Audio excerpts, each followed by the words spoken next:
Bocah perempuan berusia 7 tahun ini nampak masih dalam kondisi trauma berat usai diduga menjadi korban pelecehan seksual yang dilakukan tetangganya sendiri. Selain mengalami trauma hingga kini, V mengaku kerap mengeluhkan sakit di bagian alat vitalnya, terutama saat buang air kecil.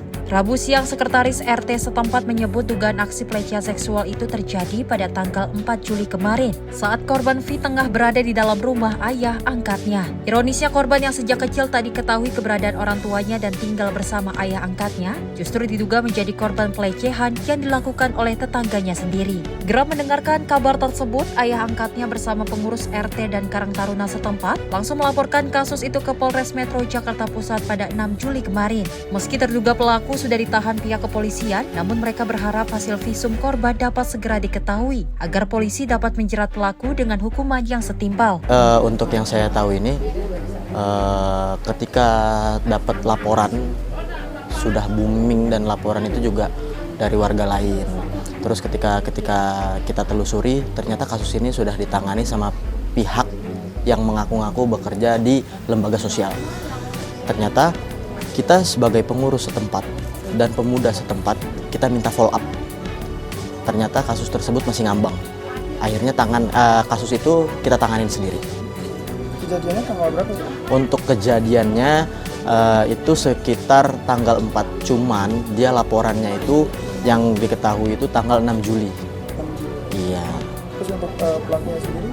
Untuk pelakunya sendiri sekarang udah ditahan di Polres sambil menunggu hasil visum keluar. Dan hasil visum itu sudah di follow up oleh pihak pengurus RT setempat. Untuk keluar hasil visum itu masih sekitar 2 mingguan lagi.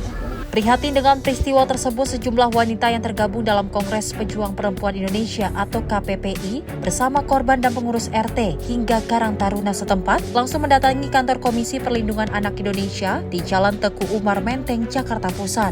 Kedatangan mereka untuk membuat aduan hingga melakukan pendampingan terhadap korban. Jadi hari ini kita melakukan pendampingan kepada salah satu anak berusia 7 tahun yang telah mendapatkan pelecehan seksual dari teman ayah asuhnya, karena anak ini tidak memiliki bapak atau ibu seperti itu. Terus dari tetangga-tetangganya bilang bahwa anak ini tinggal dengan orang yang meminta anak ini untuk mengemis, pekerjaannya sehari-hari untuk mengemis seperti itu.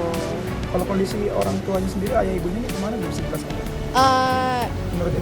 Menurut informasi, ibunya sudah 7 tahun meninggalkan anak ini dengan seorang ibu tua, tapi ibu ini sudah meninggal kayak gitu. Jadi akhirnya anak ini sudah setahun ini tidak ada pendamping di rumah karena anak ini selalu tidak ada yang mendampingi. Jadi anak ini jadi di tetangga itu ya sendiri. Jadi seharian nggak ada yang nampingin. Untuk kondisi ayahnya? Ayahnya? Kondisi ayahnya tidak ada. Jadi dia ini adalah anak ibu. Jadi kita berharap kalau misalnya ada kondisi-kondisi di mana anak ini posisinya terlantar dan butuh pertolongan segera, karena setelah kejadian anak ini tuh merintih-rintih kesakitan, sampai sekarang kesakitan dan tidak bisa dapat pertolongan karena dari pihak kepolisiannya masih tidak ada tindak lanjut karena masih butuh hasil visum. Selain dapat mengawal proses hukum yang tengah berjalan, mereka berharap KPAI dapat melakukan pemulihan terhadap kondisi psikis korban yang tengah mengalami trauma berat. Dari Jakarta, Dio Malau, Simpo TV melaporkan.